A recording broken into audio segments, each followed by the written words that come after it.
49er mind is It's not just a thought process, but a way of life. 49er mind. 49er mind. Can't shake it. It's 49er mind that I got. It's 49er shine that I got. My psyche's on another Frisco Super Bowl. Don't sit slow, cause here we go with a super show. A red and gold session. About a red and gold obsession. With some well-controlled expressions. Let's talk about that win that we got. Who should have been in the spot? That's how it's been in the spot. Let's roll that back. All that crack, all that strip, fumble sack. Or just dial it on up if you wanna talk smack. It don't matter what the story on. As long as the story aligns with a 49er mind. 49er mind. It's not just a thought process, 49er mind, but a way of life. For sure. 49er mind. Way of life. 49er mind.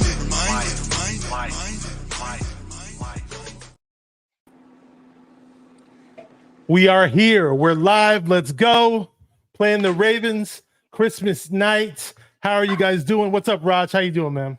What's up, man? We got a game on Monday Night Football against the Ravens. Like you said, I am so excited because this is probably going to be one of the better games of the entire NFL season. I mean, if we're being honest, two of the best teams in the NFL.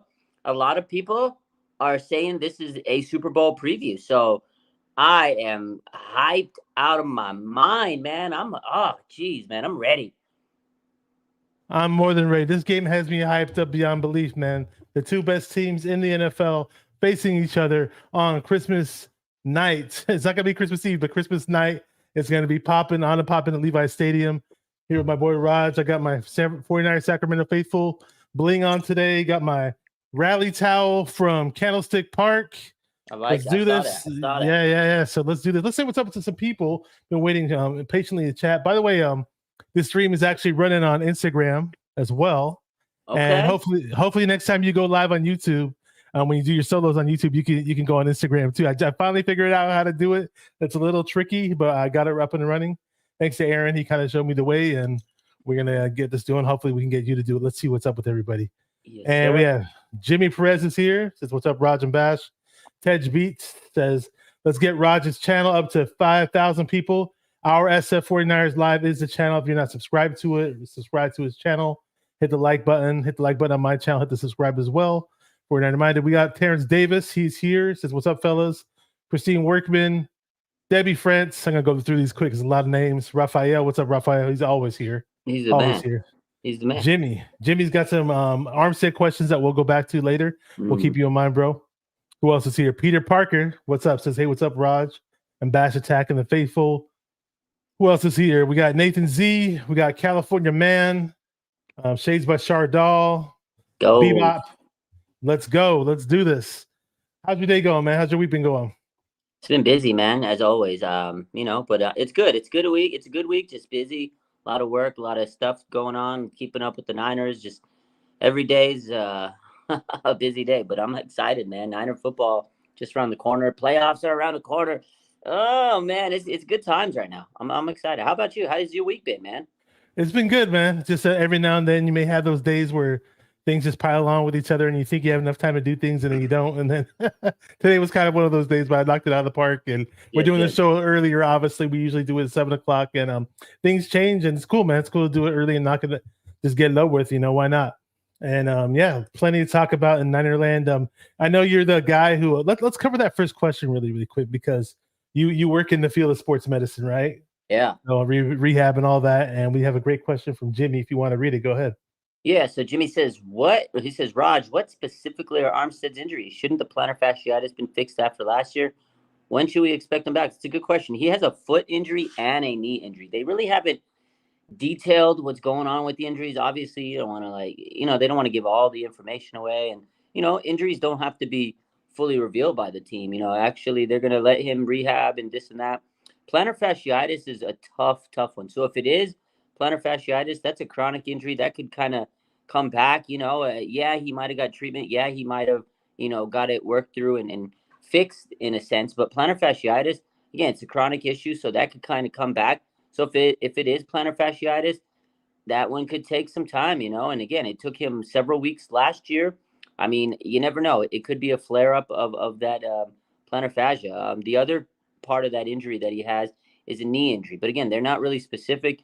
And I also think that the 49ers want to be very careful because if they do rush him back and throw him out there, he might cause more damage to his injuries that he has and could become a season ending one. And they really need to make sure Armstead is healthy for the playoff run because he's been big. We noticed his absence. When he's not there, you notice Arik Armstead when he's not there because the run defense takes a hit. And it's funny because everybody's like, Armstead doesn't do anything. He doesn't do anything. There's so many people that just discredit Armstead. He doesn't do anything. Now I think they're finally realizing the value of Arik Armstead. Like, yeah, he's not going to go get you sacks, but he's such a stout run defender and need him. But, a knee and a foot injury, which, again, I don't know if it's plantar fasciitis, but if it is, you don't just fix it. It's one of those things that could reoccur down the line. So, yeah, that's a good question, Jimmy.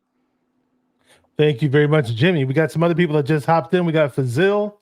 Says, what's up, Raj and Bash? Good to see you, bro. Randy, Elite Daytona says planner never goes away. Yeah, that doesn't sound good for Armstead. I mean, this is a really, really important game, but it doesn't sound like we should be in any.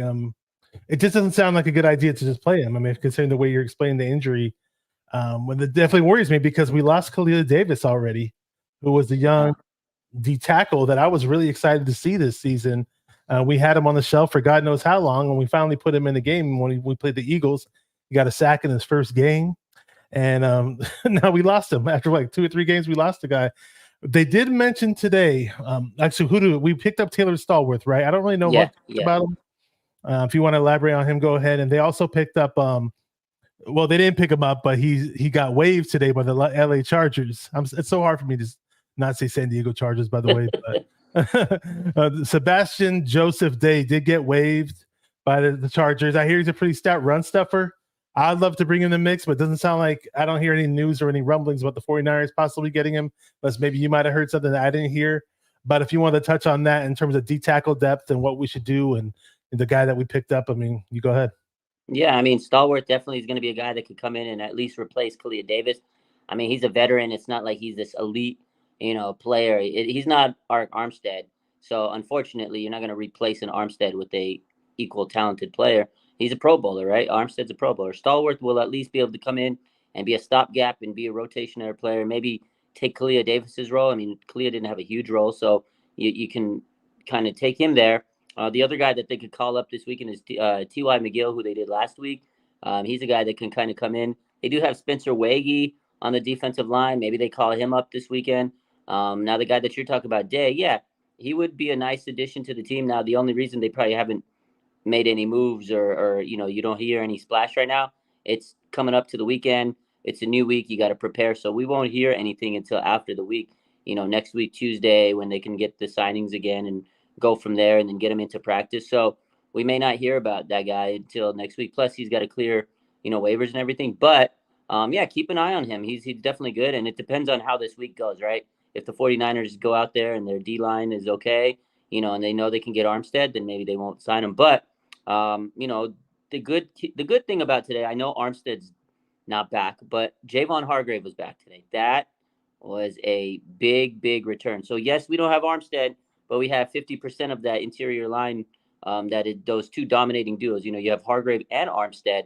And Hargrave, the other side of that, he's back. And that right there is huge. So at least the Niners are getting Javon Hargrave back, but it would be nice to get them both. But again, you don't want Armstead to get, seriously injured. So, I mean, you might have to let him rest here. At the end of the day, Bash, yes, this is an important game, but the 49ers don't necessarily need to win the game. They're in the playoffs. They've clinched the playoff spot. They're probably still can win the number 1 seed, even if they lose this Ravens game. Now, I don't want them to lose the Ravens game. You could probably still get the number 1 seed. So that gives you a couple more weeks, especially, the bye in the first round to rest your players. So it's probably what the 49ers are doing and saying, hey, look, let's just be very careful and play it safe with Arik Armstead.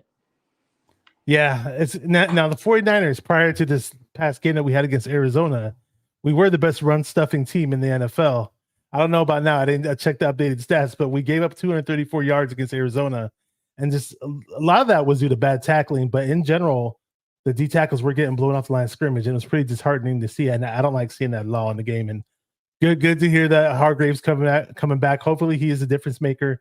Hopefully, we get back to the number one run stuffing team, especially against this Lamar Jackson led team. I mean, they don't have Keaton Mitchell, who's that speedy running back that I was a little worried about. But they got that guy Gus. What's his name? Gus. I forgot his last name. Gus something. The guy who's got 12 touchdowns. He's 6'1", 238 power running back. His full name escapes my mind, but I know there's a Gus Edwards. Gus Edwards. There you go. Wasn't gonna say Gus Bradley. I know who that is. Yeah. So a little bit worried about him. Shout out to thank you, Russell. We see you out there, Russell Garcia in the house. We got let's give some more shout outs really quick because we got Carcast in here. What's up, Carcast? The Bay Tiger says, hey fellas, Raj killed it on the Gold Bar Whiskey 12 Days of Montana video series. I don't know if you want me to play that one of those videos or not, but we can do so if you want. Man. And we got the Gold Bar Whiskey. Show him the bottle, man. Oh, that's my boy Bay Tiger. He helped me make those. That's my guy. That's my guy. Oh, okay. There that's you go. My boy Ken. So shout out to Ken. We did it together, and he made me look good, honestly. So shout out to my boy Bay Tiger Ken from 49ers Tailgate. But going into this game, this is a very equal matchup. Like, look at so let's talk about defense first and foremost. So the Ravens, they lead the NFL with 50 sacks. 50 sacks leads the NFL. Now the 49ers, they lead the NFL with 19 interceptions. So both of these defenses, they get at you, they cause issues in different ways, right? The 49ers pressure up front makes you uncomfortable, and then they're going to pick you off with their secondary, which is it's a great thing because the 49ers over the last couple of years, we've sat here, they don't got a secondary. Secondary sucks. This year, the secondary is pretty damn good because of that upfront pressure, making quarterbacks uncomfortable. That's what the 49ers have to do, is make Lamar uncomfortable. It's easier said than done. Now, the Ravens, like I said, 50 sacks in the NFL. This is going to be a big test for the 49ers offensive line. Trent Williams, we know he's a dog. The rest of these guys, they got to hold their their steadiness and get after them and not allow Brock Purdy to get sacked. Because if they let Brock Purdy get down and out and sacked and, stressed out, that's when mistakes happen. And that's what the Ravens do. They cause teams to get stressed and they make mistakes. There was a stat today that George Kittle dropped in his press conference, and he said about Kyle Shanahan told him that they have the best defense in the first quarter. Like, they're the best defensive team in the NFL in the first quarter. It's because they hit you in the mouth early and often. Like, they're not going to sit back and be passive in the first half. They go after you. And if you're hurt in the first half, you're softened up in the first quarter, then the rest of your game, you're going to be limping in and you're going to be a little scared. So the Ravens are a bully team, just like the 49ers, right? We think we're a bully. The Ravens are a bully, bloody your lip, hit you in the mouth, and they go from right when the game starts. So this is going to be a tough game for both teams because both teams are like that. But the Ravens are a physical team. Will they match the intensity of the 49ers? That's the question. Yeah, a lot of similarities across the board when you look at the defensive rankings. As you mentioned, the 50 sacks, and they got this name. I said his name earlier today, and he's got one of these weird tough things. Magwabwiki, if I get his name right, I'll say it later. He's got 12 sacks or D tackle. I'm a little worried for Brunskill though, because he's not Brunskill's not a strong, powerful center either. He's kind of more of a finesse center. It's Justin Madubuike, if I got his name right. Madubuike, I think. Well, it has a B in it. Madubuike is how it's spelled, at least. It's weird. 12 sacks for the guy up the middle. That's a whole lot of sacks for interior D linemen. That's similar to what Hargrave was doing last year. Hargrave has had his moments this year, but he's missed games, and just the consistency hasn't been there. But there are moments where he does shine. So hopefully we need Hargrave to step up when we need him the most in the pass rush. But Madubuike is definitely a player to keep your eye on during that game. Hopefully, Jake Brendel can handle him properly. That's definitely going to be a matchup to look out forward to. So, really quick, let's say what's up to some other people that just got on here. Brian Cope is here. What's up, bro? Good to see you. We got, who else is here? I know I saw George up in the house. George Jindo. What's up, George? Over in Arizona. It says, Raj, my guy. What up? What up? Hope all is well. Good to see you out here. Christine Workman's up in here. Big George. Yeah, plenty of things to talk about this defense. I mean, so when you compare the two defenses, because they got 50 sacks, right? They have 101 quarterback hits. Mm-hmm. We have 109 quarterback hits. There was a good portion of the season when we weren't necessarily registering the sacks, but we were still getting QB hits. But people were like, why isn't this team getting sacks? We make the Chase Young trade, right? We get all hyped up. Chase Young, is on the 49ers. Even before that, we made the Randy Gregory trade, right? But the interesting thing is, like, with the pass rush, and this is a good thing, by the way, there are moments where I'm watching, I'm like, why isn't Chase Young out there playing? Why isn't he there? It's third down. It's third and long. It's an obvious pass rush type situation. Instead, we got Clelin Ferrell out there. Instead, we got Randy Gregory out there helping out Bosa. Sometimes Bosa and Chase Young are both on the sidelines. My point is, we're still able to get production and pressures and sacks at times with guys not named Nick Bosa, not named Chase Young, and that's good to know. But in these games against these big teams, I want Chase Young to get the big reps. I don't know about you, man. Well, yeah, I think that's a big issue or a big factor is, yeah, we want our big dogs to go out there and eat and dominate. But I think it tells you just how much depth they have now, and that the fact that the 49ers have a good rotation and that players are stepping up. Clelin Ferrell, he's playing a lot better. Nick Bosa's like crushing it. His stats since they got Chase Young have been phenomenal. You go online, PFF, and all his pressures, like he's just top of everything now since, after the bye and they got Chase Young, he's killing it. And Randy Gregory, another underrated guy that they signed. We talked about him a lot lately in the last couple of weeks, but I think it's a testament to their depth. And I also think that the 49ers are just strong in the pass rush department, because if you remember a couple weeks back, we sat here and we were like, I don't know about Drake Jackson. Then he went on the injured reserve, and they're like, what are they going to do? Drake Jackson was trying to replace all these guys, Ebukam and Omenahu and Willis. Like, they lost all those guys, and the 49ers really didn't replace them. Like, you had Jake Jackson, who everybody thought was going to be, he's going to be great. But I kept saying in the offseason, like, he's got to replace 3 guys. They haven't replaced those guys. Drake can't replace all 3 of those guys in his second year, and he wore down. Clelin Ferrell's not bad, but he needed a little bit of help. Like, you can't expect Clelin to be like the number 2 on the other side of Bosa. But then when they got Randy Gregory, when they got Chase Young, now look at the rotation. Chase, Bosa, Clelin, Randy Gregory. Now it's a lot better, and they can rotate people just like they were doing last year. And it's just, and again, Nick Bosa has some help, and he's eating. But I do want to see a little bit more Chase Young. But, he's also a guy that you don't want to overwear him. And I think they also trying to make sure they get to the playoffs with a lot of wear left on the tires still, so you can go full steam, because you don't want to wear yourself out and, blow a gasket too early. It's a balance. The NFL is tough because it's a 18 week grind. And then if you're lucky enough to make the playoffs, you still got to grind. So you need to save a little bit of gas in the tank, so. Definitely. And there's even some other parallels to this from the 49er defense to the Ravens defense. And you mentioned not even just a parallel part, you mentioned the part how they're physical and they knock teams out first. They do the knockout punch early on, right? So, like, for example, our run defense, and we give up 4.3 yards a carry. I think a lot of that got boosted up in this past game last week. But that guy DeMarco, whatever that guy's name is, that guy just went off. DeMercado just went off on the crazy run against us, with the tackling was just piss poor. Yeah. But the Ravens, as a comparison, the Ravens give up 4.2 yards a carry, right? Now the pass defense, the coverage, the passer rating on the Ravens defense is 75.8, and ours is 78. So a lot of similarities with these defenses. The run defense is similar. They get a little bit more sacks, but we get more QB hits. I mean, a lot of similarities, bro. It's very similar. I got the stats, so I'm looking up.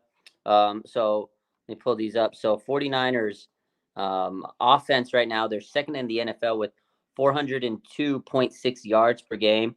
And then they're third in the NFL with 30.4 points per game. So they're scoring at a big clip. Now, the Ravens defense, they're second in the league with 287.9 yards per game allowed. And then yards per game.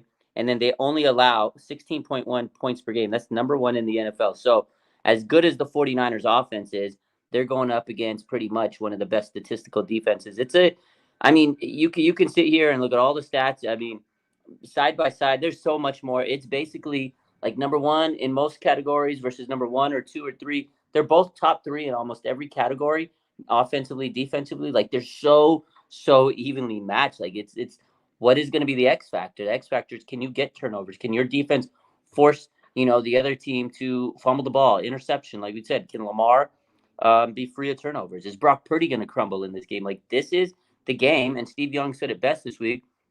It will probably determine the MVP, right? You have Brock Purdy, who a lot of people think is the MVP. You have Lamar Jackson, who's probably the other quarterback now, looking at the whole AFC, that's left to maybe be the MVP because all the other quarterbacks kind of fell apart, lost big games. Patrick Mahomes not having an MVP season. All the teams in the NFC, like their quarterbacks have lost big games, and they lost to Brock Purdy, Dak and Jalen Hurts. This game should determine the MVP. And then you got the outlier, Christian McCaffrey. If he goes out there and outperforms everybody and the 49ers win, and he has like a hat trick, a 3-touchdown game for CMC, he might just win the MVP. He might win it this week. This is a big game, Bash. What do you think? It very much is. This is the game. So Dean Nasty brings up that Zach Ertz. He says, I guess Zach Ertz is done. I'm not sure what's happening there. Doesn't sound like we're getting them because I think we would have heard something. I'm not sure if you heard anything about Zach Ertz since he brought up Zach Ertz. But yeah, I mean, CMC's having himself a hell of a season. Purdy's having a hell of a season. I mean, this could be the game that decides who possibly wins the Super Bowl a little bit later down the stretch. And obviously the MVP award could be decided in this game as well. So now the Super Bowl part will be decided later, but it could kind of give you, some people think this is the sneak peek preview, so to speak, Do you think this is the Super Bowl preview? Do you think in a couple months in February we're going to be watching this rematch Super Bowl? But I'd say about 60%, 60-40 on that one. Yeah. Okay. Who's possible? Who contends with the Niners in the NFC the most? Who are you worried about the most? And then in the AFC, who contends with the Ravens the most? You answer, and then I'll answer.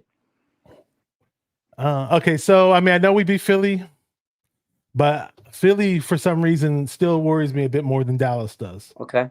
Yeah, we've beaten Dallas multiple times too, but it's obviously between Philly or Dallas. And I wouldn't know what other team out there would pose a threat to us in the NFC. And it's really quick shout out to Niner Gang podcast. Dion over in Arizona, he was at the game.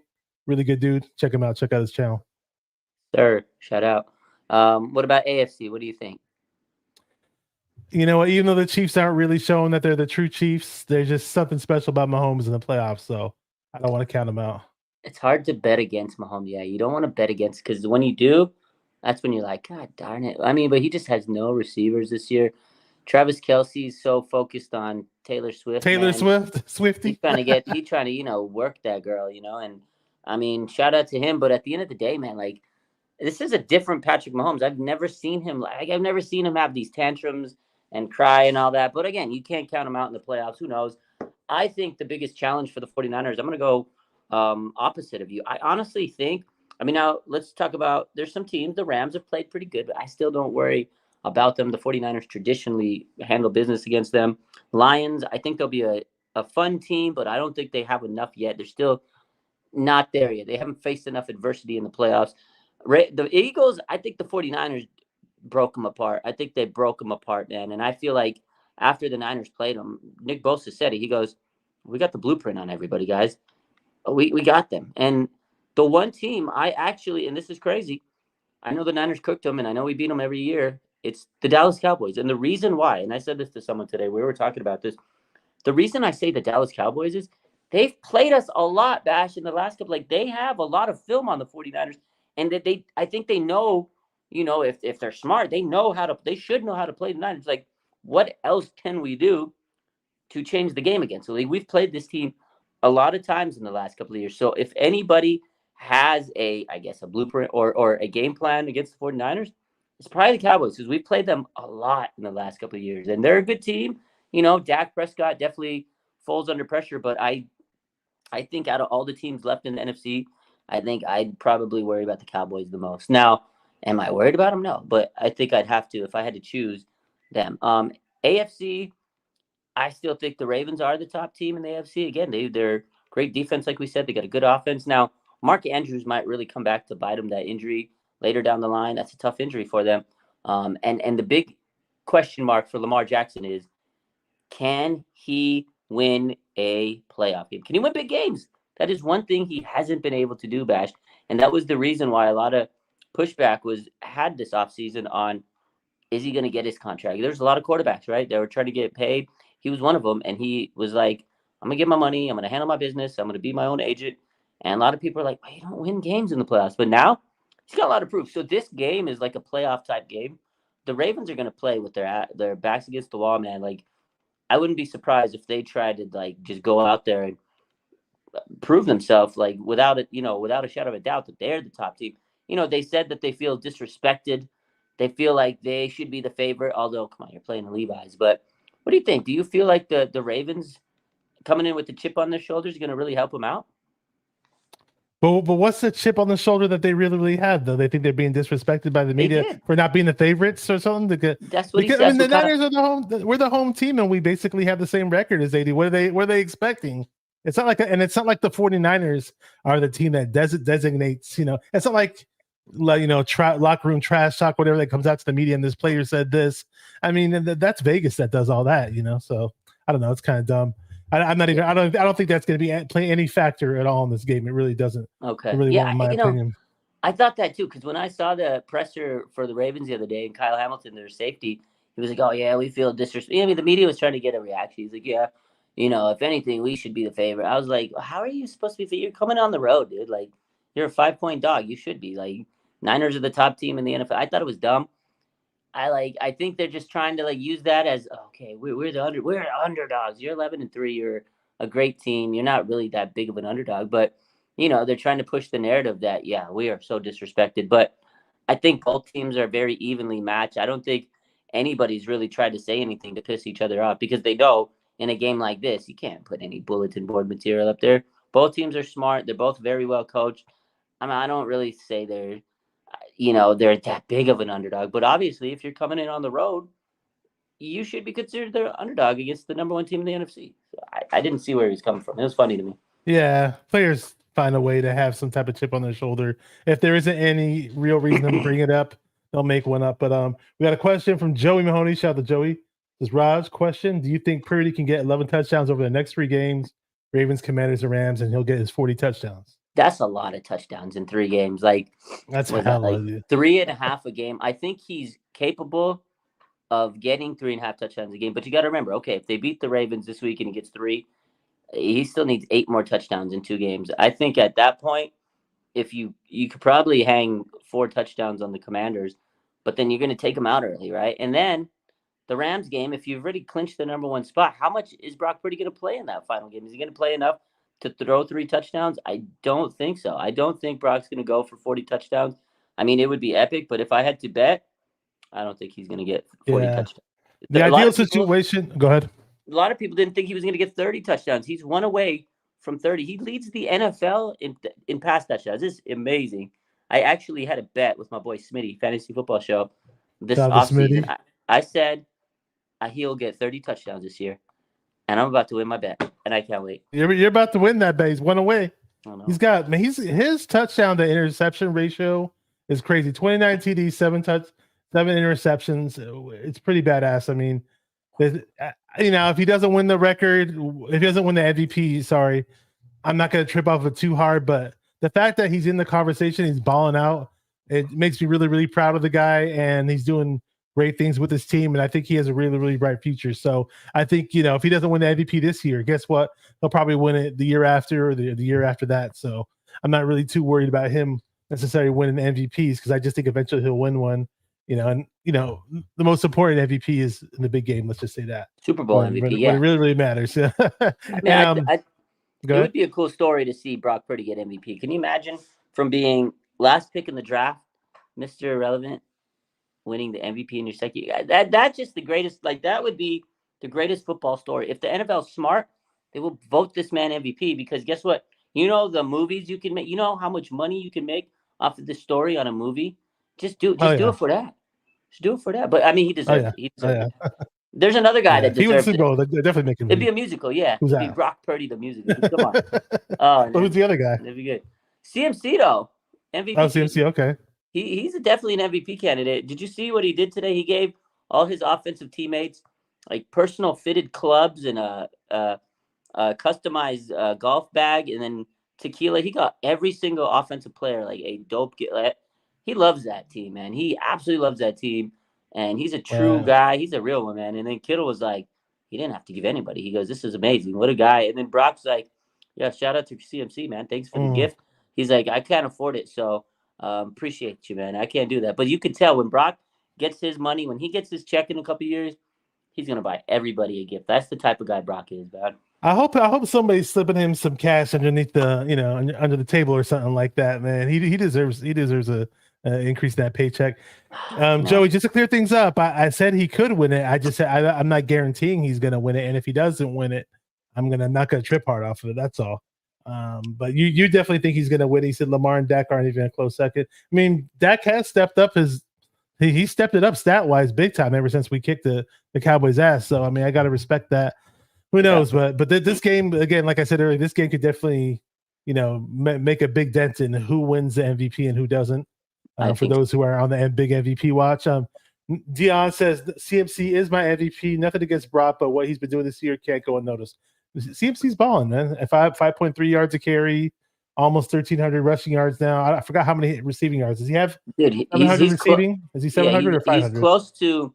Yeah, I think he's. Let's pull it up. He's close to 2,000 yards all-purpose. Like this guy's got 20 touchdowns. It's crazy. Let's pull up the stats. Like he definitely has a case to make MVP. This guy is just an incredible football player. Let's take a look at his stats. This year, he has 1,292 rushing yards, 5.3 yards a carry. He's got 13 touchdowns on the ground. He has 57 receptions. Let's see. Hold up. He's almost like a Wes Welker when he lines up in the slot, man. He does everything. Excellent receiver. Yeah. Let me try to find his receiving. Oh, here it goes. He has a total of pulling up his stats. 2023 receiving. He has 509 receiving yards. Okay, for 8.9 yards a catch, 7 receiving touchdowns. Dude, this is crazy, man. He's 57 receptions.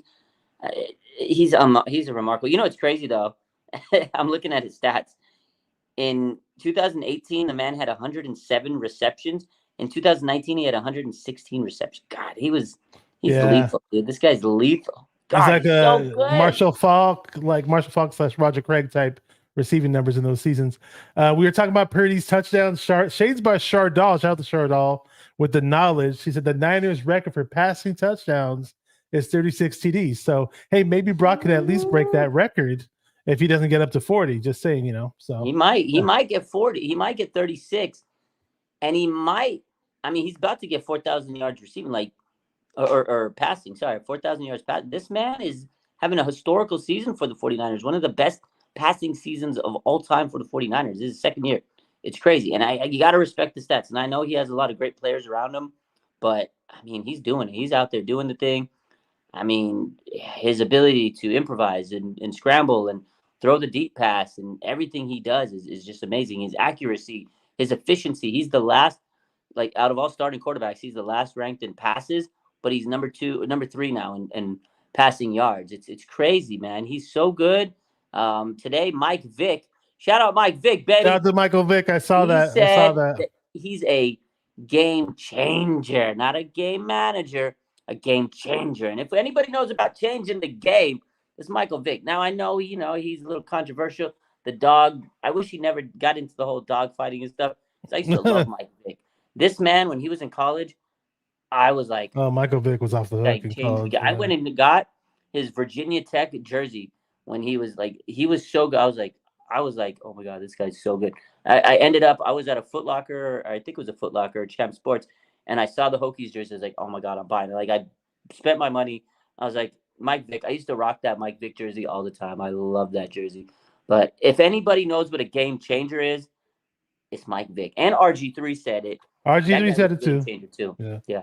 Oh yeah, definitely. Let me show some people some love. There's some people dropping some really nice comments, and we got Nighthawk is in the house. He'd be a legend in these YouTube streets. Shout out to Nighthawk if you know the Rombo Show. He's a famous caller on there. Let's see what's up to some other people. Some Cosmos up in here. He had a lot of comments. He said if CMC is helping Brock Purdy, then Trent Williams should get credit for opening up rush lanes. Most runs are to the left of the O-line. Hey, it's a team sport at the end of the day. It's like I wish they had offensive lineman of the year award like they do in the CFL. They need to do something with because you can't give an MVP ever to an offensive lineman. It seems like MVP is always a quarterback award. Last running back to get it was Adrian Peterson back in 2012. Ethan Collins is here. Says if Brock isn't the clear MVP, he beats Lamar, and the Ravens people just don't know ball. Damn. Cosmo's here, not Cosmo Kramer, but says someone needs to buy Brock Purdy a house. Maybe ADD or so. Like I said, somebody's gonna be slipping him some money. Well, he's got he drives some like all electric luxury car, like it's like I forgot the name of it, Lumix or Lucin or something like that. Did you see that? Did you see that car that he was driving, or they were talking about it? He's a simple guy, Bash. He doesn't have a lot of money. He's a simple guy. I know they hooked him up with a car that's not simple though. He was driving a simple car though. That's good for him. He needs to get all. He deserves it, man. If he wins the Super Bowl this year, he's getting a lot of endorsements. He's gonna make a lot of money. Oh man, it's gonna make a lot of money. 49er Fever, cool name. Appreciate that. Appreciate you. And Russell Garcia's here. Tommy Huxley's here. Oh, I don't want to put that. Well, Tommy's always saying crazy things in the chat, man. Yeah, check out Tommy. I'm pretty sure I shouted everybody out. Hey, is it cool if we run that your little what's it called? Gold Bar whiskey ad? Go for it. Yeah.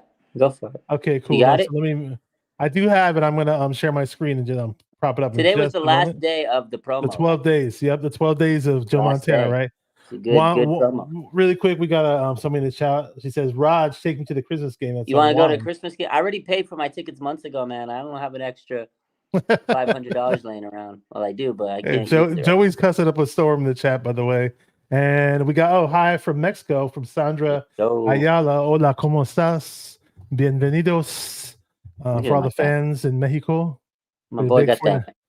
You got that bilingual Riz over there. I know I got a little broken Spanish. I mean, it's not my language, but I studied in high school, and if somebody wants to hear some Arabic, I can drop some Arabic. And I studied Japanese in high school because there was this girl I liked, and I had to. Oh, okay. But I took her out. We went to I took her to a Japanese restaurant. Ordered, bro. I had game back in those days. You still do, Raj. Don't trip. Don't worry, I do. Nothing's changed, man. All right, so we're gonna prop up your little 12 days of Christmas video. For those of you who did not see the 12 days promo, you can go on Raj's RS of 49ers Instagram page, and here's one of the ads right here. Here we go. The 12 days of Joe Montana with our 12 favorite players. Here's play number 8. Hang on.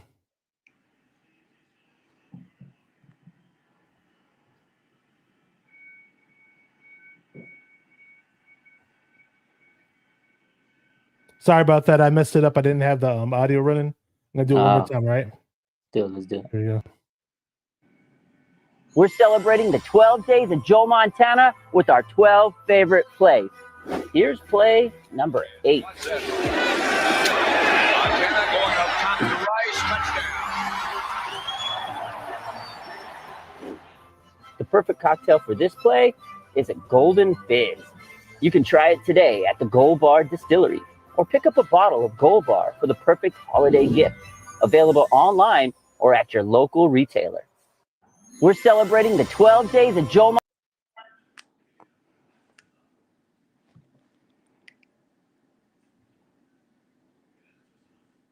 And that's Raj in front of the cameras doing the Gold Bar whiskey promos. Show him that bottle again. Let him see it. Yes, sir. We got that Gold Bar Joe Montana.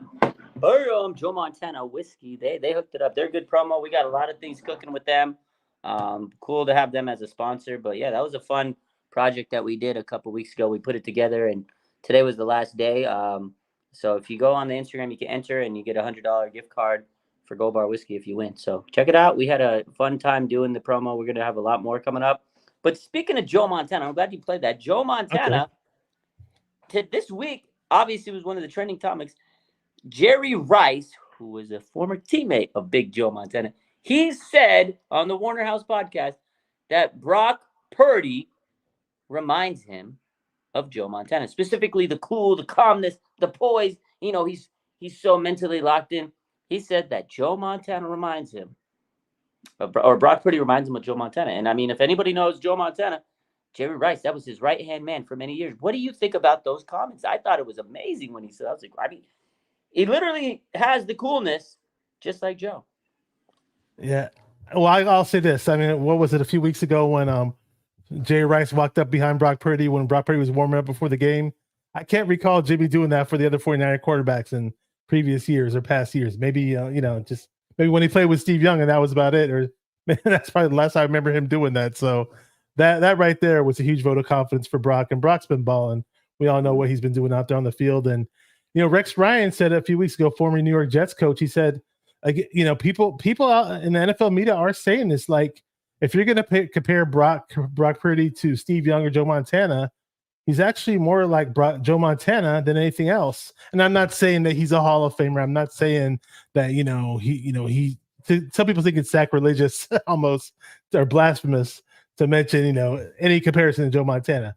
But if you watch how these guys carry themselves in the pocket, the way, you can blitz Purdy like crazy and it does not phase him.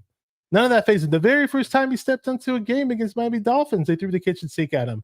None of that phased him. I'm going to play one more clip. I'm not going to play the audio of it because I don't want to dig for copyrights, but shout out to Celts Chronicles. And this will show you the similarities. Just one play. It's one little, maybe you saw this already. It's just one little play, but you could, the video speaks for itself. It's Purdy in Montana. Here we go. I love it. There's Brock Purdy on the top of the screen, by the way. Oh, it's the same player. It's so weird how Craig is running kind of like, Debo's kind of like running like Craig. Purdy's kind of escaping the pocket kind of like Montana. He's throwing kind of like Montana. There's so many similarities on that video. It's the West Coast offense, my man. He's running the West Coast offense to perfection, just like Joe Montana did. He's got the drop back. He knows how to avoid the pressure. You hit it right on the head, Bash. He knows how to avoid the pressure. That was what Joe Montana thrived under. He was cool, calm in the pocket, because back in those days, the pressure was like no other. They had blitzing defense. You had Lawrence Taylor screaming down your neck. You had guys that were trying to take your head off, and they didn't have these pussyfoot little flags and, penalty calls and protection for the quarterback. Montana had to stay calm. He had to make sure he had his deodorant on so he wasn't sweating everywhere and making sure he was cool and gunning it under pressure. Like, they were coming with crazy blitz, and that's what Brock does. They're blitzing him. He has the best, percentages against the blitz this year, and it started from his first game as a rookie in Miami, a big game thrown into the fire. And last year, that Miami game was one of the most hyped up. Oh my God, Miami, they're so good. Blah blah blah blah blah. Oh God, Brock Purdy, they're gonna lose the game. He diced them up. It was crazy. And then every game since then, this man just lives up to whatever hype he has, and they blitz him. You can't stop him. He just knows how to play, and it's a quick pass. Today on his press conference, they asked him to kind of say, you were kind of play like a Drew. Like, he said that he actually looked up to Drew Brees growing up, but then they said, "Oh, I thought you like Dan Marino." So he clarified it. He goes, "Look, my dad was a huge Dolphins fan, so obviously he raised me as one. But I wasn't old enough to watch Marino. But when I was playing as a kid, I had to get that ball, quick release. I tried to get that quick release like Marino." He says when he grew older and he watched the game and he saw quarterbacks, he says he really idolized Drew Brees because of how smart he was and his size. Like, he's kind of the same stature as Brock Purdy, right, size-wise. So he kind of modeled himself after Drew Brees. And what was Drew Brees good at? Good at smarts, instincts, and quick release. And that's what Brock Purdy is, baby.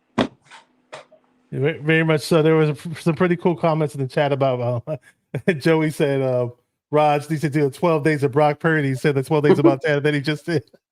You never know. Hey, I said on a previous broadcast when I was on with you, I was like, hey, maybe one day, 10 years down the road, 30 years down the road, 20 years down the road, we may see Purdy on that bottle too, Maybe. You know what? I'm going to hit up Gold Bar today and tell them. I'm going to say, hey, I got a new promo for you guys, because they want to do some playoff promotion. So if I come up with the idea, we might be having 12 days of Brock Purdy coming. Hey, I need to get my bag. So if that helps me out, I'm going to propose it. There you go. Hey, Purdy could get some money too in that sense. Yeah, and I'll throw some money to Purdy. Yeah.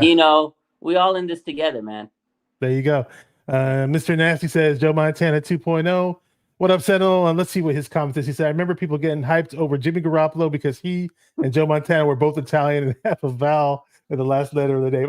Now, when I got hyped over Garoppolo, it wasn't because he was Italian. It's just because we had, garbage for quarterbacks at that position. We were coming off the Chip Kelly era, and, we lost almost every game that year. And then Jimmy came in and won the last games of the season. And to me, that was the most smooth that Jimmy had ever looked in a Niner uniform. So, he kind of looked like a godsend at the time. But yeah, he tricked us, man. Yeah, he kind of did. He played us. He played us, but he was good looking, so we all bought it. We're like, oh man, he rizzed us up. The young kids would say he rizzed us up. He did. He used his riz, his charming good Riz. looks, man. It is what it is, man. We all fell for it. I mean, I did. I was a big. Oh, I It bought is what 2 it is. jerseys. We good now. We good now. Yeah, it is. Hey, you know, sometimes you live and learn. Russell Garcia says, remember when Kyle said he was looking for a quarterback like Breeze who had the athleticism and Lamar? And you mentioned Breeze, it's like he is kind of, I mean, sure, the Montana factor where he doesn't get rattled, I understand that. But there is kind of some Breeze in him too. I mean, and with he doesn't have athleticism with Lamar, but I do like Purdy's athleticism. I was on with Ted earlier today.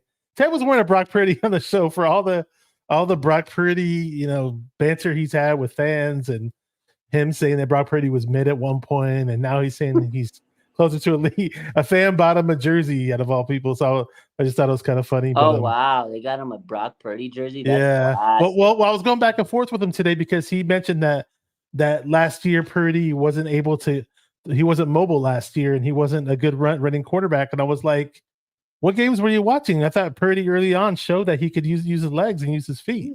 But he's good at scrambling. Honestly, he's an underrated scrambler. He's good with his feet. I love it, man. Actually, when he scrambles, he always does something nice, and I'm like, oh God, this guy knows how to run. He knows how to run with that ball in his head. So, I gotta love it, man.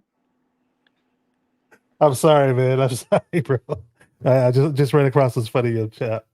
Because Raj looks like the Desi version of Jimmy G. I got that a lot. I get that a lot. I used to get that. Okay, there you go. I actually got that. I don't see it, but appreciate the compliment, I guess. But I had a lot of people tell me, they're like, you're like the Indian Jimmy Garoppolo. I said, okay, I'll take that, man. I had a girl tell me that, and I was like, oh, yeah, okay, baby girl, you know. So, yeah, I get that compliment every once in a while.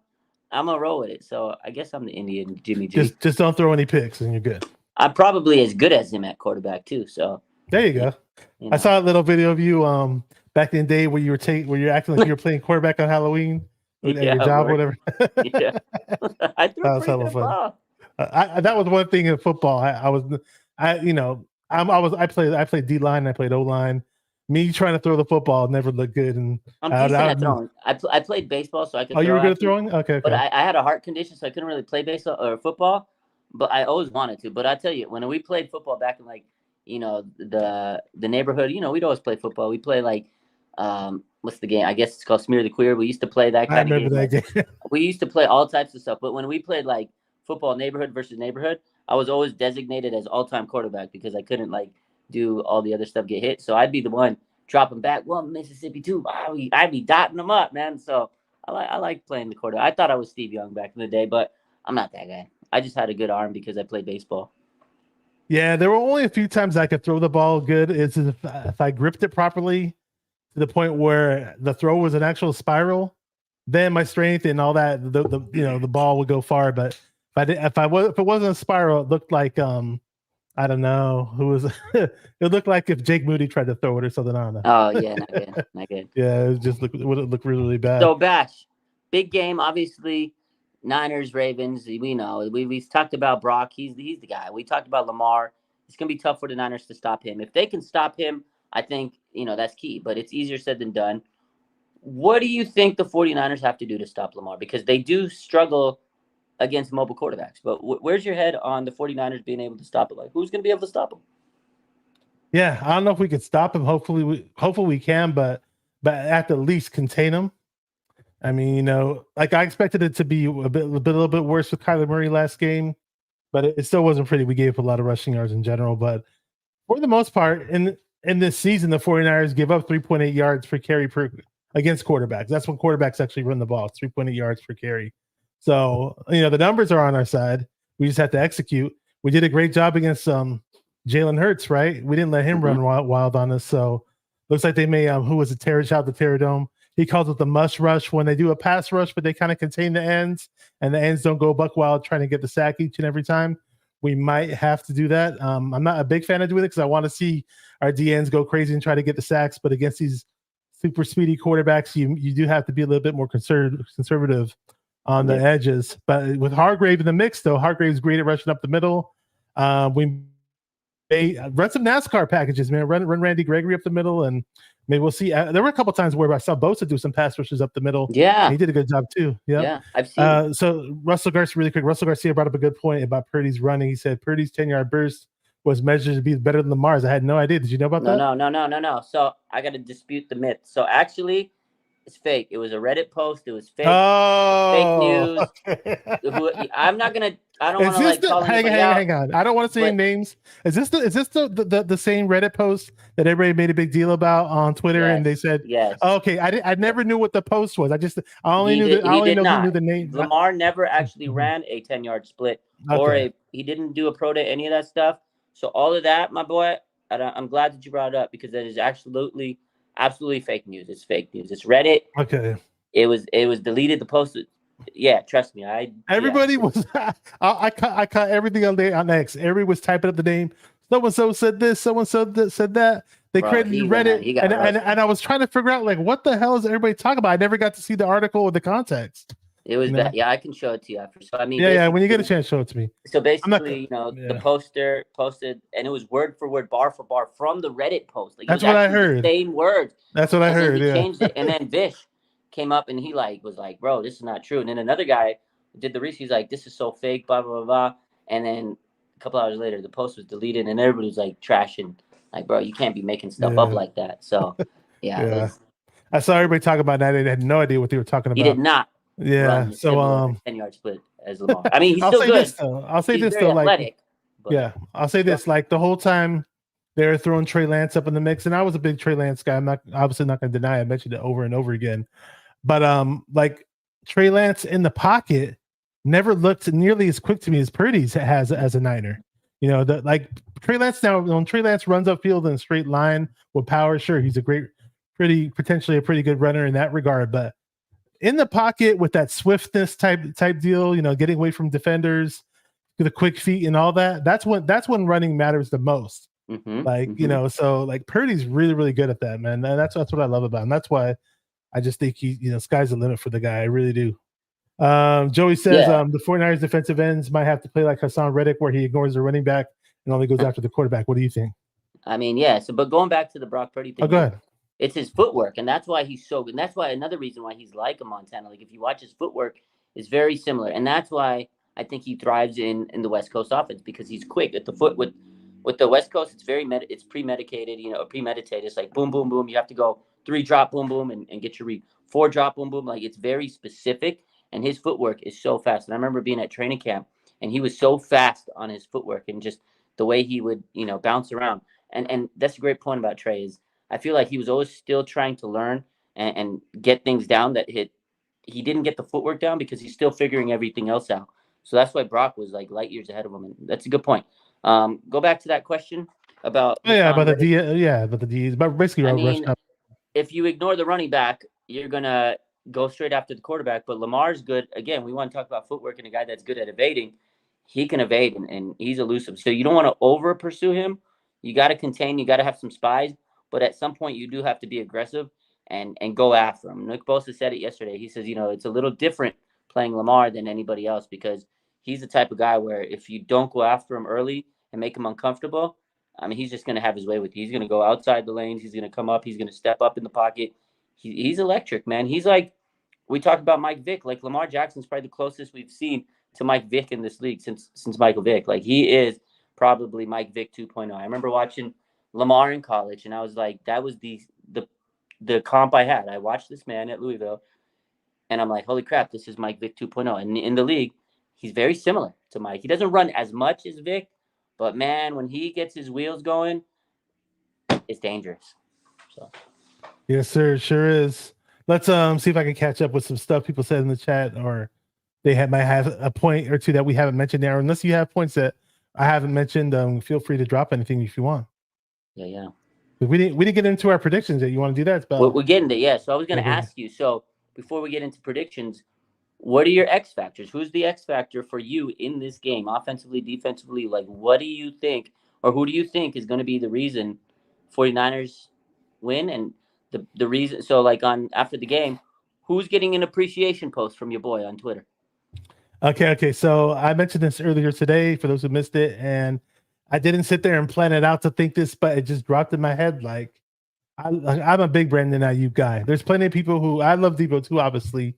There's plenty of people who kind of say Ayuk shouldn't be resigned, or Debo's the number one guy receiver on our team, and there's plenty of times where I think Ayuk's consistency throughout the year of catching a lot of deep 20-yard crossers, those types of plays. Like Ayuk has been extremely consistent with those type of plays. Now, as of late, Ayuk's had some mess ups, right? I would say it with the F word, but I'm gonna try to be clean right here. But as of late, he had some mess ups, right? I mean, was it in the what game was that? Not too long ago, where they threw that pass to him and the ball bounced off his hands, and became an interception. And then later in the game, Purdy threaded the needle down the field, and Ayuk's got the yak yards going, and then he fumbles it because he's holding the ball like a bag of groceries, and then in the pass game, right? There was some deep pass down the left side of the field, beautiful looking deep ball by Purdy, right? And then it seemed like Ayuk could have made an extra effort for the ball. He didn't. There was another play later down the stretch. It's like we need Ayuk to make these big plays for us. Now, for the most part, against Tampa Bay Buccaneers, right? He burns Jamel Dean, makes him look like ass, and gets that huge touchdown. Like that's the Ayuk we need to see. The Ayuk that when Purdy calls your number, boom, you're open. You're going to catch that deep pass. You're going to catch that first down. The ball's not going to bounce off of your hands and see the team. So Brandon Ayuk is my guy, X factor on offense. If he's balling in this upcoming game, then we win. I like it. I like that. He's definitely a guy that you have to keep an eye on. The 49ers have so many weapons. I think people forget about Ayuk sometimes, and he's in a contract season, and he's been balling. He's a guy I said after the bye, because he wasn't getting a lot of touchdowns and he was making some drops. I said if he wants to get paid like a top 10 receiver, he needs to come out of the second half and play like a top 10 receiver. And I think for the most part he has. The last 2 weeks have been a little quiet, if we're being honest, but he's been very good the second half, scoring touchdowns. He's been having big game after big game. I do think he needs to have a monster game this week. But to me, the X factor, obviously, Christian McCaffrey is going to get his. We all know that. We know that Kittle's going to come out and ball. But to me, it's Deebo Samuel, man. This guy is just incredible. The last 3 games, 7 touchdowns. He's really taken over and showed that he's the man. Like, he's the reason this offense gets going. Other than CMC, he's like the tone setter, And I've said that a lot. And, you want to talk about people saying get rid of a player or don't bring him back. Deebo Samuel has had so much criticism. And, I tweeted this the other day because I remembered it when he just been balling out the last couple of days. I said, shout out to Deebo, man, because remember in the offseason, he had the interview where he basically said, like, I suck. I was terrible. I need to do better. I looked at my film from last year and I was disgusted. And he says, I'll never put film like that on tape ever again. If you watch this season and you saw him this offseason training like a madman, he really has put every ounce of effort that he could into the season. He's been balling out. He's a true captain, and he's really taken over this offense in the last half of the season. I think Deebo is going to be the guy. It's Monday Night Football, and to me, out of all the players on the 49ers, Deebo is like the most alpha type of guy out of those guys. And alpha type guys on the bright lights on Monday Night Football, they want to do good. Like, they want it. Like, Deebo wants the spotlight on him. He wants the world to, like, that motherfucker is good. Like, that's what he's going to do. It's like Randy Moss. When it was Monday Night Football, bro, you knew that guy was going to ball. And I think that's what Debo's going to do on Monday. I think Debo's taking over this game. Yeah. I mean, there are those games where Debo's a catalyst. When he's running, throw a little short pass to him and he runs around like the Tasmanian devil like he did against the Eagles. Debo he's like, hey, I talked all that shit to the media. I'm walking in wearing this black Terminator suit or whatever, and I'm just going to be running through everybody. And I saw some dumb tweet after the game from the Eagles fan like, the Deebo Samuel sucked. All he is a linebacker that knows how to run a couple of routes. Well, he just toasted your shitty ass team. So what does that say? Hey, so let's catch up with some of these chats really, really quick. We got Susan D in the house. You've got some latecomers. It's all good. Johnny come latelys, but we're better late than never, as they say. And a lot of holiday shopping going. We know how it is. So she says, Susan D says, hi, guys. Appreciate you. We have Dave. What's up, David Yin Gang Twins? He says, Debo's Kyle's offense. No Debo, no trickery. There you go. Yeah, absolutely. BA 1K, put some respect. He may get 1,000 yards this year. We got some score predictions, which we'll drop really quick. Mr. Nasty says 27-19. Shout out to Rashad Akil 49ers. I like this, Roger. Look at the screen. He says, what's up, R&B? Calling us R&B. Roger Bass. I love it. R&B, man. That's cool. I like that. I love it. Yeah. We got Brandon Ferreño from Forever Faithful Podcast. Check him out. It says, what's up, family? And if there's any other score predictions, I'll be dropping them from the chat. So we got Joey Mahoney says 42-20. 5 touchdowns from Brock Purdy, 350 yards. You know, he gave me a big time stat line for the Eagles game, and Purdy almost like replicated it to a T. So maybe you might be right again. If you are right again, awesome. We totally welcome that. Eric Kolotkin, if I got that right, says the defense will be Bosa and Warner. That's who he has for the top players on defense. And he says CMC and Brandon Ayuk on offense. And says, let's see what else we got. Anything you want to drop? See on your phone is got an important nugget that you want to drop really quick? No, someone's texting me. Oh, okay, that's all good. Yeah. We got right here. It says observe natural evolution, says Kegels. He didn't say Eagles, said Kegels fans still trying to cope losing 3 back-to-back late in the season. Hey, that whole blueprint thing, Bosa was right. He pissed off Seth Joyner. Seth Joyner started talking mad shit about Bosa, saying Lane Johnson owned him and all this crap. What do you know? Bosa was right. Tej Beach, shout out to him, says 40-17 49ers. Here we go. Brandon Ferrigno says, I say Chase Young has a game Monday, 2 sacks. Yeah, I've been waiting for Chase to blow up for quite some time. I mentioned earlier that he's not getting the reps that I thought he'd be getting. Maybe they're trying to save him for the big games. This is a big game, right?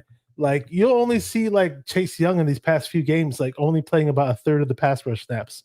Correct me if I'm wrong about that, Raj. I mean, I didn't tally up. No, you're about right. Yeah. It's about a third of it, overall. So again, they have a good rotation. You can't knock their rotation.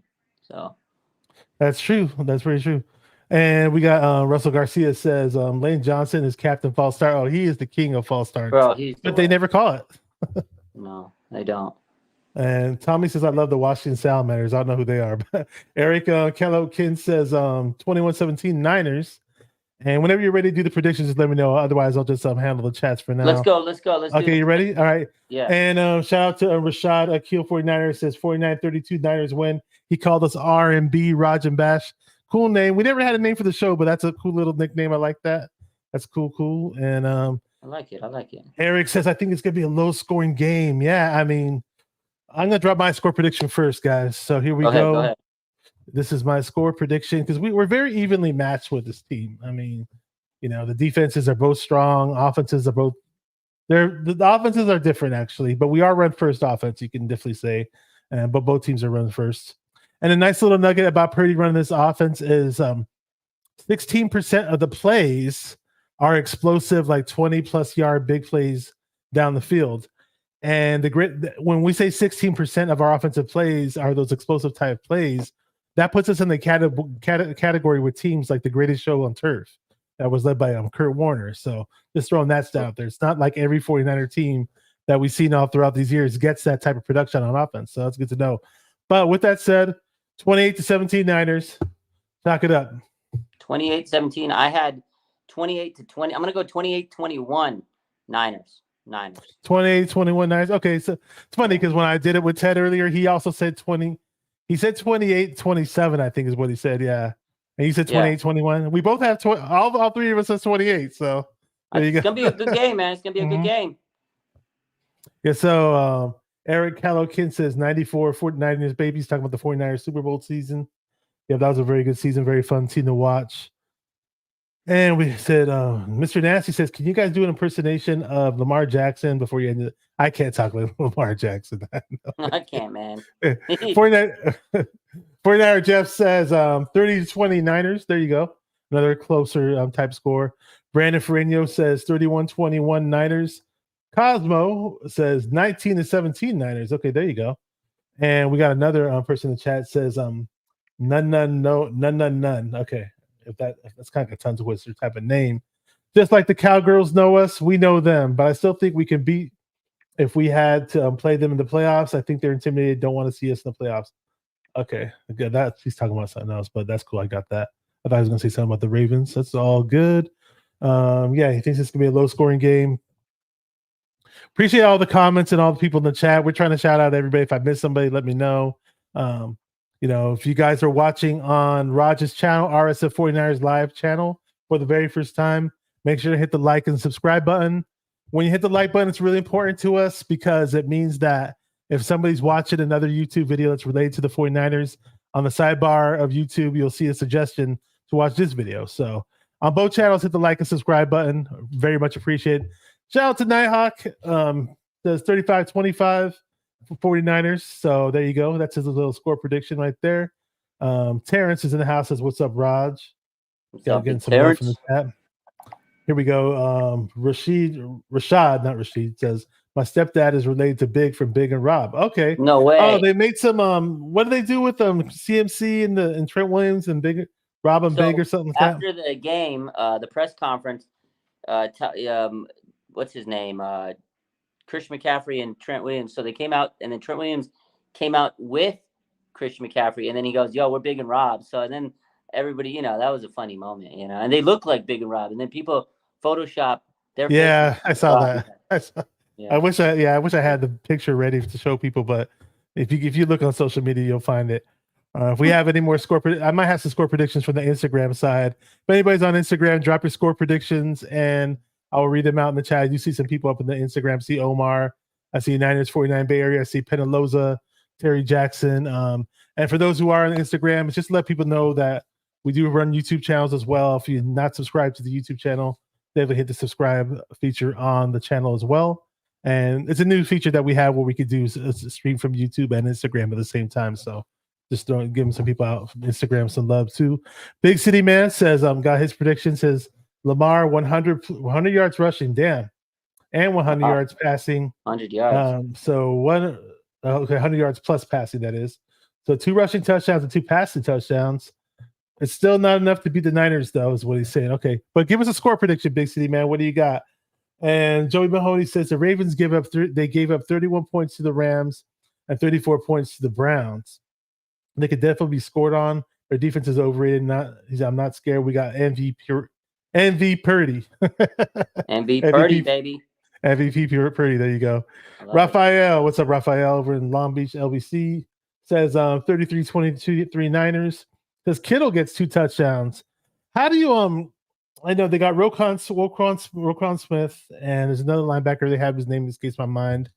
But do you think these guys are up to the standard in order to try to cover Kittle or try to minimize him, so to speak? They're good, man. I mean, it's going to be. That's why I think the X factor's got to be Deebo Samuel, because I don't think they have anybody that can cover Deebo, because you can put him in the slot, you can put him outside, you can run him, use him as running back. I mean, they do have good linebackers. So if we're being honest, their linebacking crew is probably, we know the Niners have the best linebackers, Fred Warner, Dre Greenlaw. I think the Ravens are just they're probably number 2 in the league, if I'm being honest. So there you go. Yeah. Queen was the other linebacker. That's who it was. Queen, not the Rock Group Queen, but we are the champions, not that Queen. Yeah. But it's true, though. Eric is a great point. You can't cover all of our weapons. Good luck. And the beauty of it is, I mean, we see out of the backfield, Deebo, Ayuk, Kittle, throwing some Jawan Jennings in the mix. Maybe throwing Ronnie Bell or maybe Mason every now and then. But for real, though, you can't cover all our weapons, which is true. But what's even more important is that Purdy sees the open man. All these people who say he's a system quarterback, system guy, this, system guy, that. How many times do we have other quarterbacks where they did not see the open receivers? Purdy sees these guys open, man. He sees him. His vision is like a point guard. It's like John Stockton, or Magic Johnson. Yes, sir. So Nighthawk says, good to see you, Raj. We got some more. The Nighthawk. Yo, we got Talanoa Hufanga. What's up with Hufanga? He tweeted, or he posted for the first time in a while. This is okay. Yeah, so he has a message. So he says, the season came to an abrupt end for me, but the season of growth God has for me. Hold up. He says, the season of growth God has for me is just the beginning. Thank you to all the friends, family, and fans that are sending me thoughtful messages and prayers. Y'all support means so much to me. My dog's out there holding it down. Can't wait to be back out there with y'all. Bang, bang, Nine a gang. Shout out to Talanoa Hufanga, man. Good to see him in good spirits. Gotta love Hufanga, man. He's going to be back and better than ever. It's the first time he said anything since the injury. So, yeah. Yeah. When I found out that Hufanga was possibly out for the season, it sucked because it was right after that Tampa Bay game. My spirits were high, and Purdy had a perfect game against Tampa Bay. And then I find out this horrible news about Hufanga. Sucks. And I had the pleasure of meeting the guy at training camp. The nicest guy. So humble, so friendly. And he was one of my favorite players. He still is one of my favorite players. And thank God we're smart enough to draft Jair Brown because he's looking good so far, and hopefully he keeps up the pace and picks up where Hufanga left off. We got Rashad Akil 49ers says 49-32 Niners win. Okay, there you go. We got a question for you, Raj, about Juwan Jennings. Is Jennings off of concussion protocol? Good question. Good question. I'm hoping because they got an extra day there. It's kind of touch and go. He didn't practice today. No word if he's coming in to they got one more practice tomorrow. Sunday's a day off. There's a chance for him to play on Monday. Again, there's been, the concussion with Brock Purdy a couple weeks ago, similar type of issue.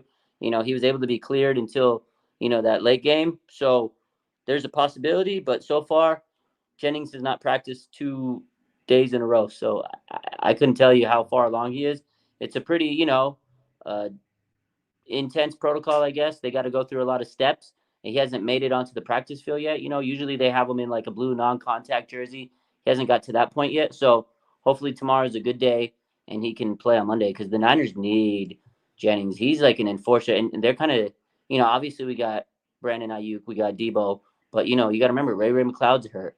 Jennings now with the concussion. Ronnie Bell's a young player. He's going to make, he's had some mistakes this year. I love the guy so much, but, he's still young and trying to figure things out, So wide receiver depth's kind of taking a hit if Jennings is down. And then you got to remember, Danny Gray, he's on the IR. He hasn't lived up to his hype. And then defensive tackles we just talked about, their depth is a little low. So Niner team is going through some injuries, but that's the football. That's NFL for you.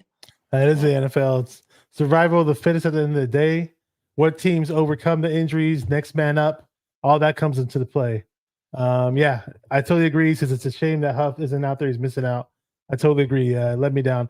I did throw out a prediction last week that Jair Brown was going to get a pick six. I was off. Obviously, he didn't get one, but we did see a pick six from Moody Ward, which was cool. And even though we lead the league in interceptions, believe it or not, that was the first. That was the first pick six of the season for the 49ers. But hey, definitely not the last, right? We have plenty of games to go coming up, and these games will matter the most. So I'm all for more pick sixes happening. Ready, Set, Rush says his background is awesome. I'm not sure which background you're referring to, mine or yours. Got to be yours. Yours.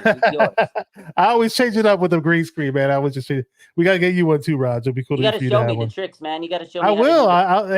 Anything you want to learn, I already showed you what. I was like, hey, I gotta have a whole we gotta have a day where we just sit down and you teach me all this stuff because I'm I'm slacking, man. I'm a little tech geek when it comes to things like that, but I'm always willing to share my knowledge. Big City Man says JJ made a post on IG congratulating BB. Who's BB? Really? I didn't see that JJ made a post on maybe IG. Brock Purdy, or I don't know. I don't know. I'll have to check it out. Ray said Rush is Raj, my man, though. And if you guys are new to the chat, drop some score predictions because we're about to cut loose, but I'll read some more score predictions really, really quick. And as I was just mentioning that, the first pick six of the season did happen. Thought it was going to be Jair Brown, but it was Mooney Ward. Mooney Ward ran that pick six like a wide receiver too, man. He's got some explosion. Got some athleticism. Mooney Ward, bro. That guy, all pro. He's an all-pro. He's having an all-pro season. Leads the league in pass deflections. Is really, really nice. Shout out to Forktail Devil. Says Juwan Jennings being out sucks, but he likes the speed that Conley brings. I do like Conley as well. He not only has speed, but he brings some size as well. So he's not like a small, skinny, little frail-looking dude with speed. Yeah. Got some size. True, but it's hard to replace the intensity of Juwan Jennings, man. Dude, Juwan Jennings in that one play, man, was against the Seahawks where he caught the ball and he just shoved that dude out of his way and ran straight to the end zone. And then the Philly game. You remember the stiff arm he did? Yeah, that was a Philly game. My bad. It was a Philly game. Yeah. And his blocking is always pretty good. Thank you for the subscriber. He said, just sub to you, man. Glad to see you. Glad to have you as a CC in this space. Nice. Good. Appreciate it, man. Appreciate you, bro. Niners all day. Abel Velasquez says, bang, bang, Niner gang. You guys want your score predictions on the screen? I'll go ahead and read them really quick before we go. Who do you think leads the team in sacks in this upcoming game? It's going to be Bosa, man. I think Nick Bosa's ready to rock and roll. Yeah. I'm going to go with Chase Young. I think I've been mentioning how I want Chase Young out there more often, and I want to see him get the more reps. And I think this is the game that they're going to at least Chase Young. He's going to be out there a whole lot. I hope so. That would be That would be dope, dude. If Chase Young's the reason they go, yeah, that'd be fun. That'd be good. So this guy's trying to promote things and say the new show is going to be called 49ers R&B. You know what's funny? Actually, when me and Breezy used to do our show, we can't because just the time zone or just scheduled it. But that was the R&B show. It was Raj and Breezy. That was R&B. okay. You guys were doing it already. Yeah.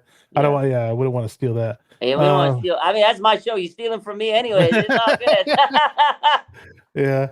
Yeah. Okay. So you mentioned Buda Baker earlier. Okay, I got that. Buddha in the hip for the concussion. There you go. Oh, okay. Okay, yeah. So I was gonna say Debo's been returning to kickoffs lately, man. How's he averaging about what 26 or 25 yards per kick? You know who was returning kicks in practice this week? Who? Brandon Ayuk. Oh, okay. Interesting. I wonder what's up with the swerve on that one. Abel Velasquez, Drake Jackson's on IR. So it kind of sucks because you mentioned Drake Jackson earlier. We were talking about the pass rush and there were a lot of expectations from Niner fans for Drake Jackson. Week 1, 3 sacks, right? Against Pittsburgh Steelers. Everybody's hyped up like, oh, wow, look at Drake Jackson. And now it's like, then we end up trading for Randy Gregory, trade for Chase Young. After Chase Young gets traded, I mean, I made a joke before the Chase Young trade. I said something to my friend. I was like, hey, would it be kind of funny if Drake Jackson's only sacks of the season were those 3 sacks that we saw in week 1? I threw it out there as a little joke, but unfortunately, yeah, he did get put on the IR, so it is what it is. And but guys like Randy Gregory are doing nice. Clem Farrell looks a lot better now. Kinlaw is getting sacks, Kinlaw playing pretty good, boy. Yeah. Yeah, there you go. Yeah. And Ready Set Push says Raj is by far the most true to self, consistent content creator I follow since 2017, baby. Damn, oh yeah. Thank you. Appreciate you. I try. It's hard. I mean, I was posting while we're doing this. I mean, sometimes I don't like to be on my phone, but you got to keep pushing the content all day, every day, man. Yeah, and whenever people I almost feel like I'm your bodyguard whenever I see you in person, man. Because people are running up to you and want to take pictures with you and all this other stuff, and it's fun, man. I'm glad. It's good to have a bodyguard. But last few weeks I've been at the games, people come up to me, pick me up, let's go. It's fun. I was in Arizona this week.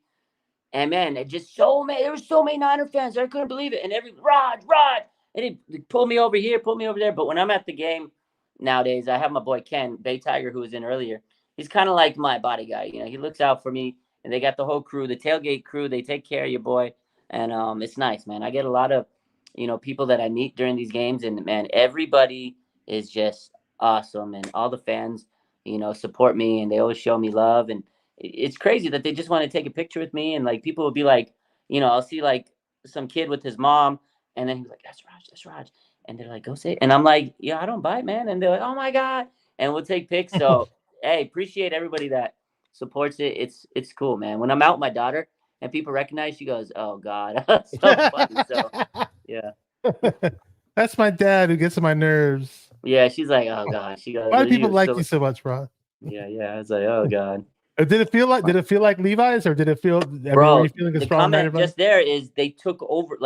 We took over Phoenix. We all knew it was a home game. I have videos from the game. It's it was just the crowd was going wild when Brock Purdy came back in from when he left the game for a few plays, 3 plays. The crowd was like, oh my god, Brock Purdy. It was crazy, bro. It was a home game. It literally felt like I was in Levi Stadium. Bash. I literally thought I was in Levi Stadium. It was crazy. Man, I'd say Purdy did. I mean, a lot of people were saying that, oh, watch Purdy. All the pressure is going to be on him because he's going to do his first game in front of his home crowd, in front of his family, his relatives, and all his friends from an hour away from where he was born, actually. So he stepped up to the plate. He had himself a really, really nice game, and he almost had another 140 a passing rating game, basically. So if he gets one more 140 plus passer rating game, he'll have the record, actually, because the most in one season is 4. So right now he's tied with Brady. Brady had 2 seasons where he did it. Aaron Rodgers had 1 season where he did it, and Roger Staubach. Those are the only quarterbacks in NFL history to have 4 plus 140 passer rating games in a year. So if he gets one more, he'll have the most in one season. Yeah. Love to hear. So that's crazy, man. Yes, sir. So appreciate everybody in the chat. You guys are awesome. Rashad Akil says, Can I get a shout out today? Today's my real dad's birthday. His name is Rod. Happy birthday to your dad. Hopefully, we win this game on your father's behalf. What do you got to say, Raj? Yes, sir. Happy birthday to Rod, your dad, 61 years old. That's the new 41. Tell him we said what's good. Hope we get this dub for Rod. Shout out to my boy Rashad. Shout out to everybody in the chat. Thanks for coming through, Niner Gang. My man said he didn't get a pick with me, but he got one with John Chapman. I try, man. I try to get everybody that says what's up. I try to take a pick. It's not always easy, when there's thousands of people. But if you guys ever see me at the game, I'll say what's up. I'll give you a chest bump like I do with my boy Bash, and we'll have a good time. He'll do the Jim Harbaugh thing to you, where you like pats you on the shoulders and hits you hella hard. He'll do that to you. I do that. Shout out to everybody in the Cam chat. You guys are awesome. Hope everybody has a merry and safe Christmas. Thank you, brother. Appreciate you too as well. It's gonna be crazy, man. Christmas going on, family, friends, relatives, and then we got the Niners. So much packed in one weekend. It's gonna be a whole lot of fun, man. With that said, hopefully the Niners do kick the Baltimore Ravens' ass. We get a little revenge for that Super Bowl that we lost. And then, it's a whole new era, though. It's a whole new era. We got Shanahan, Purdy, Debo, Ayuk, and Kittle, and Bosa, and Chase Young, and Fred Warner. It's a whole different team now. We got to say this like we always in the shows. Thank you guys for watching 49er Minded, where we get into the 49er minds of 49er fans. Keep repping those 49ers and stay 49er minded. Bang, bang, Niner Gang. Let's go. Let's do this. Bang, bang, Niner Gang. The bird buffet continues. Time to eat some Ravens. Let's go. I'm tired of birds, Dash. I'm tired of birds, but we eating. There you go. Peace. Let's go, Niners.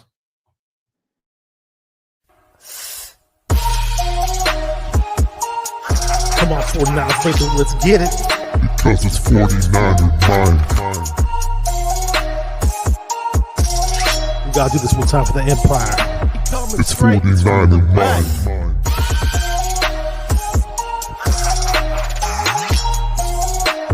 It's 49er mind. We gotta get that brick by brick done quick. 49er mind. Yeah, Yo, we can't listen to them haters, man. 49er mind. We from the Bay. 49er mind.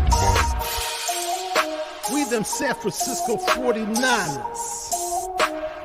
49er mind. We got that red and gold blood inside us. 49